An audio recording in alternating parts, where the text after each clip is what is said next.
does that say offline?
Check, check, check.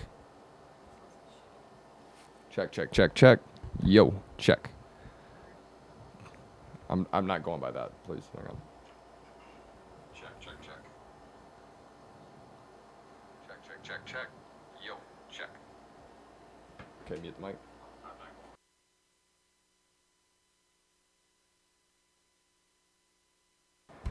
Testing, testing. Hello. Welcome to the podcast. Do. Mute.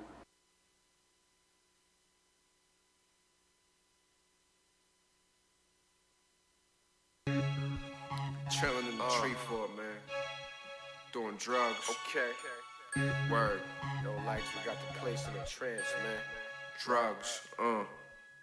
Counting money as I swig my beer. Got a text from J Crime saying it's all year. More weed, more Molly, and we'll be right there. The quality of every substance, bruh, is all top tier. Bit the lid that I'll jet. From the Jex to a carro, from the corner store bodega to a pollo hermanos. Backpack with the gat, had the fully with hollow. Straight murk the competition, had to hire my rivals. Gave me girl too, your boyfriend a rookie, and I can coach you from coach shoes to Jimmy Choo simping. That's what the birds do. We run through, constantly improve. Doing the rule security. Know I'm sharp but still violate the mood. Got me thinking to move. I'm a stay but still get away. The life of a hustler / entertainer in the making. And it's all for the taking. And what we taking? I'm talking pay. Yo, I can't stop. I only got thoughts for this money. If you don't, then I ain't fucking with your bank drops. Make runs at random on a weekly. Who knows, might even bump until you can't stop. I only got thoughts for this money. If you don't, then I ain't fucking with your bank drops. Make runs at random on a weekly. Who knows, might even bump into your 15th letter. Gotta keep the weed better. Word to these 3 letters on my rug sweater.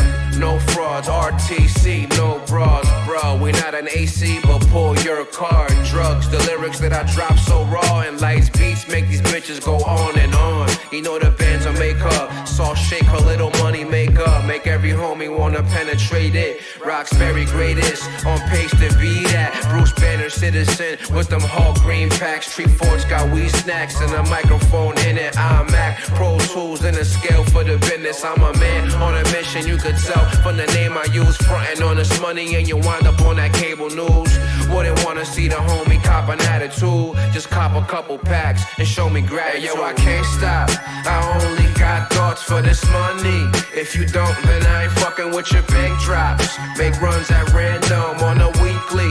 Who knows, might even bump until you can't stop. I only got thoughts for this money. If you don't, then I ain't fucking with your bank drops. Make runs at random on a weekly. Who knows, might even bump until you can't stop. I only got thoughts for this money. You don't, I ain't fucking with your bank drops. Make runs at random on a weekly. Who knows, might even bump until you can't stop. I only got thoughts for this money. Money. Bank drops, on a weekly. Hey yo, I can't stop. I only got thoughts for this money. If you don't, then I ain't fucking with your bank drops. Make runs at random on a weekly. Who knows, might even bump into you, can't stop. I only got thoughts for this money. If you don't, then I ain't fucking with your bank drops. Make runs at random on a weekly. Who knows, might even bump into you.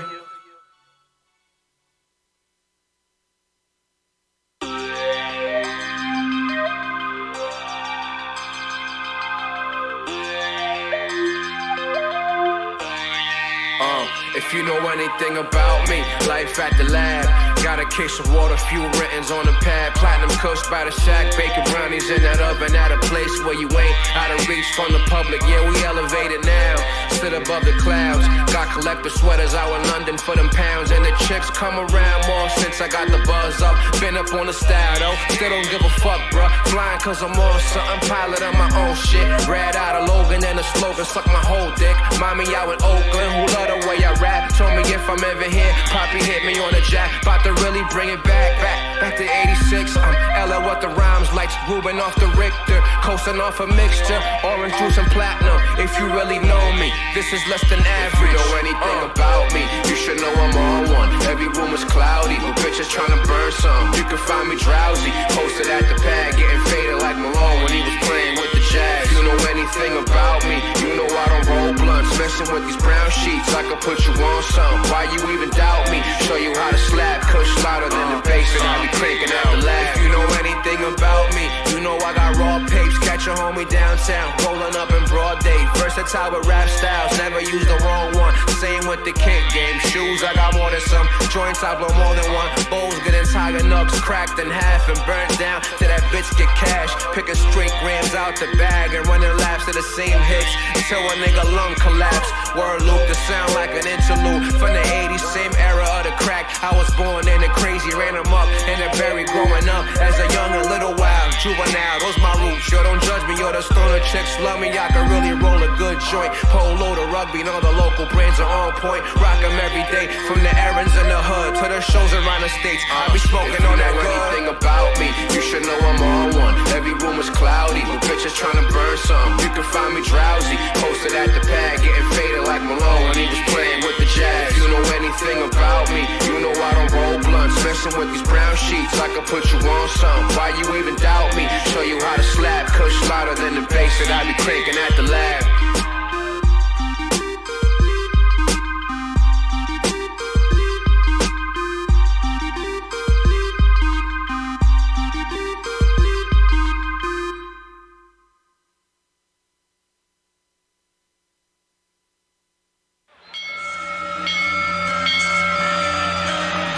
Ladies and gentlemen, here is the voting of the officials. The winner by majority decision, Hector Amacho. Rose bottle and an old game console. Weed raw papers in a hole that I swallow. I'm a whole nother problem when I'm in that mode. Turn classic like the many years from most. Rocks very own, came crushing with them old nights. Phone pies and pros, polos from my past life. Working on that left jab, case a nigga act tough. A group of niggas act tough, pull it out the lap, bruh. Get a homie clapped up, toss him in the arboretum. It's a bean thing, dump him in whatever season. Fall, winter, spring or the summer. Laying pipe to your new wife, a Mario brother. Place a homie in whatever hug, get it while the going's good. Got product clientele, I find them like a hustler should. The edibles are crazy, and had myself a cookie. I ate it out my groupie pussy, that's my sushi, I sushi. Never. I thought I would knock him on the early round, but like I said, he brings excellent condition and he's determined. Why didn't you go after him to try and knock him out when you knocked him down early in the third round? I said, why get callous if I've been training for 2 months? Here's the knockdown. Describe it to us as you see it. Well, like I told Jimmy, the 1-2 is gonna get him all the time.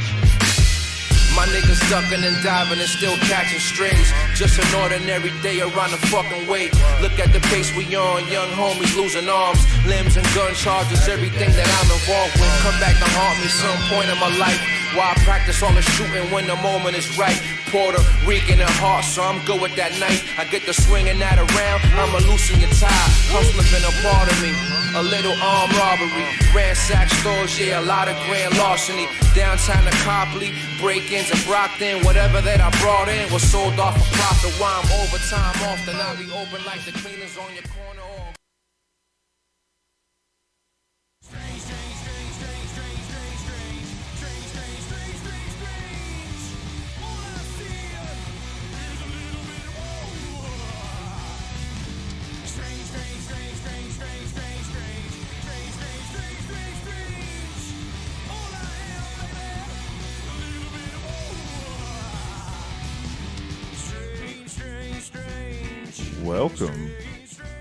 Welcome back again to another episode of Trash Conspiracy. Place where we try to connect the dots between all the bullshit you've heard and maybe some of the bullshit you haven't heard. I might bring you some new information. I guess this week, get my shout outs out of the way. I want to give a shout out to Carrie Ross, another fantastic Boston comedian. Just want to remind the other Boston comics that there is other drama you can pay attention to. It's a little inside ballpark, but it's fun. Shout out to Carrie. I remember there was a time I saw her outside of a bar, and I was happy to see her. I had just made new acquaintance with her, and I ran up and said, "Hey," and she said, "Hey, Vaiden, is that a Mountain Dew in your pocket, or are you just happy to see me?" And then I pulled a Mountain Dew out of my hoodie, as if to say, "Yes, it's just a Mountain Dew in my pocket." I was also happy to see her. Okay, that out of the way. This week, I don't have a cocktail on my table, but that doesn't mean I'm not giving you a cocktail lesson after this episode. I'm still going to be doing Trash Panda drinks after this, but I am drinking pretty much just straight whiskey because, coincidentally, this being the 7th episode, I'm also doing a conspiracy about whiskey, which happens to be, Jack Daniels, pay respects to old number 7. Little bit of a coincidence. But we don't believe in coincidences here. No, sir. No, sir. This week's episode is going to be a little bit of a history lesson, but don't worry. As always, I will bring it back to the Illuminati. Because everything comes back to the Illuminati. It just does. This week, I bring you a very, very, all of this is documented. All of this is true. The Great Moonshine Conspiracy of 1935. Moonshine whiskey during the Great Depression in Virginia. It was amazing. And most of... This is a real legal case in 1935. It was the second longest court case in Virginia history. And it pretty much, the only thing they could catch him on was essentially tax evasion, which is the most bullshit crime you can get arrested for when you're peddling illegal substances. I want to do the numbers before I get into the fun stuff. It was tax evasion in 1935 of about $5.5 million, which today equals about 95 million fucking dollars. But it's weird. Okay, so in the 1920s and 1930s during Prohibition, Virginia was responsible for, I think, about 60% of moonshine, on the East Coast at least. It was said at one point there that in Virginia, 90 out of 100 people were in some way associated with the sale, distribution, or trafficking of illegal moonshine. So this is big business, because it's the Great Depression. Think about it right now. We're having a Great Depression right now. What are you doing? Cheers.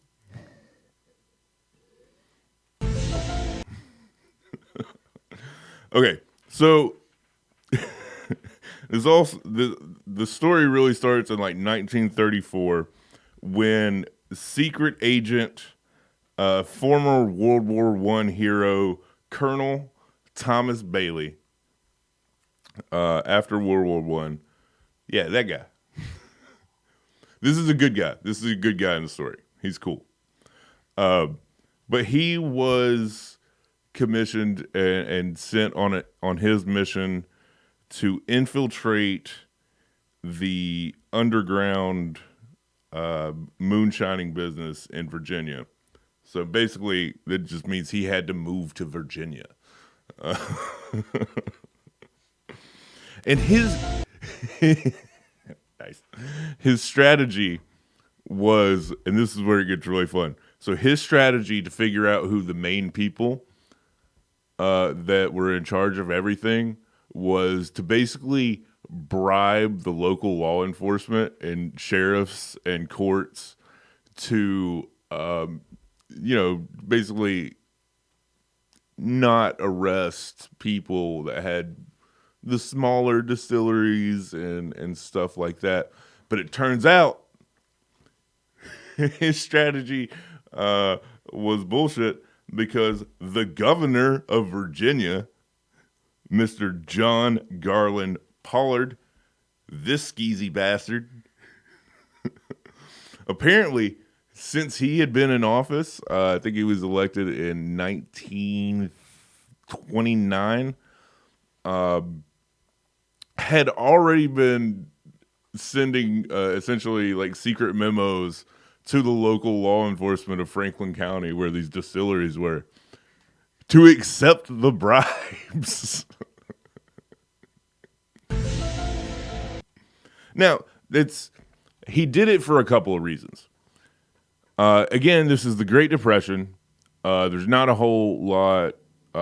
Essentially, the farming industry is not doing well. But what the farmers can do is still sell their moonshine and whiskey that they have. It's a byproduct of their farming culture. It's there's a whole tradition of it that they had brought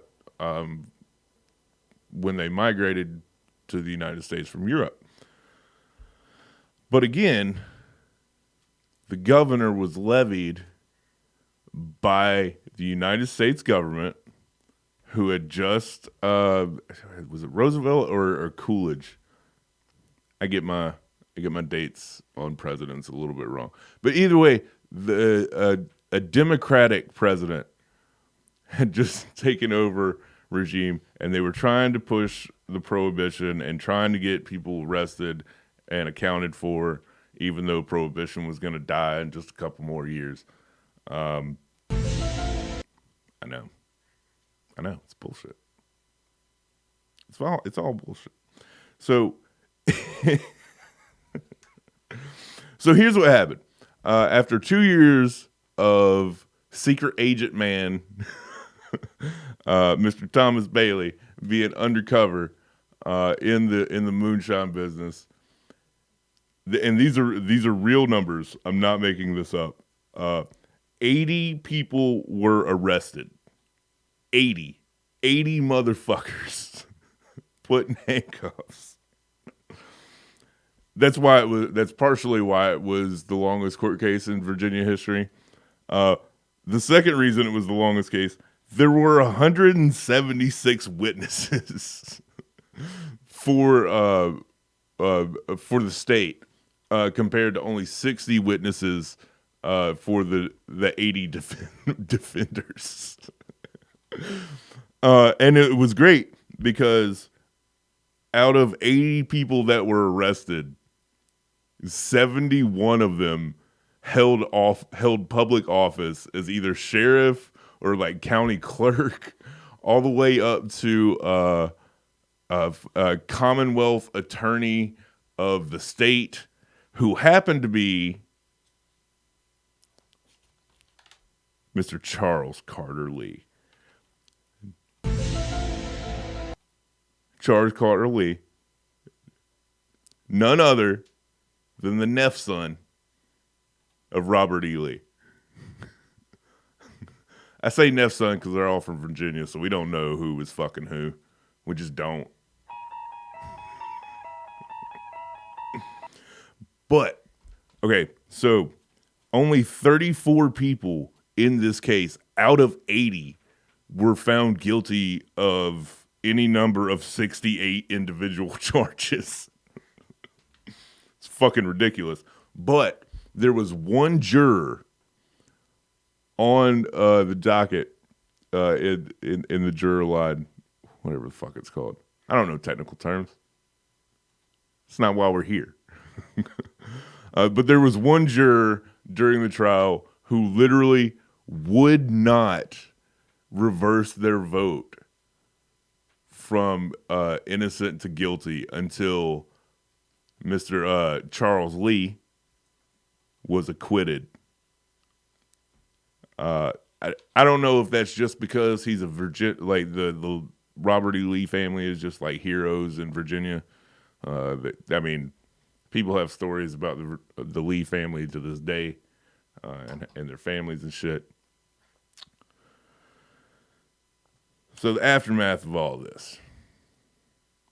In the 1950s, after all this, even before we get to the 1950s, this is the weird thing about everybody that was convicted, all 30 of them, their prison sentences were so light, their consequences were so light that they were actually back in business before they were sent to jail.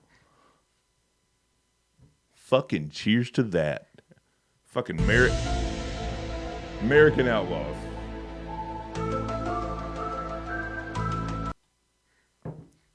So, nobody really got in trouble. This was all a little bit of handiwork from the governor of Virginia, Mr. John Pollard. Bring that skeezy bastard up. You tell me that guy's not guilty of some shit?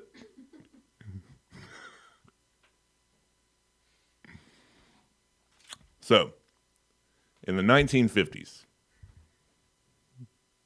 after all this is settled, there was a court in Roanoke that had sequestered the transcripts of these trials from to Roanoke from Franklin County. And just all of a sudden, when they were being transported, they just disappeared.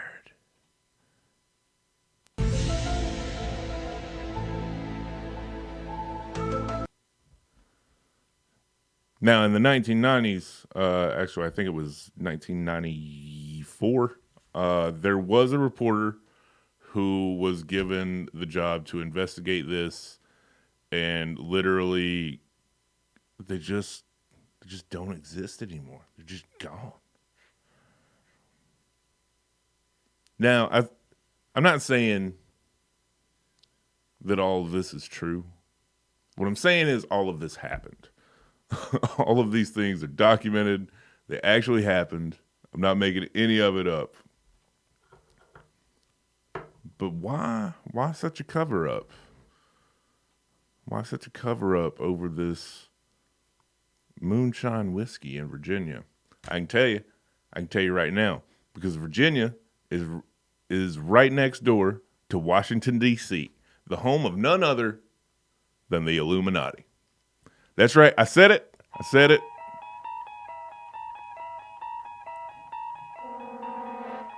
Uh-huh. That's right. You're traveling through another dimension. A dimension not only of sight and sound, but of mind. My point is, whiskey, in its truest form, especially in Virginia, is the official drink of the Illuminati. And I can cheers to that. Look, guys, this has been a lot of fun. We do this every week. I hope you come back. Shout out to my excellent producers, Ani Moush and Irish O'Neill. They're the dopest. They run an excellent studio. Pay them respects. Until next week, get fucked.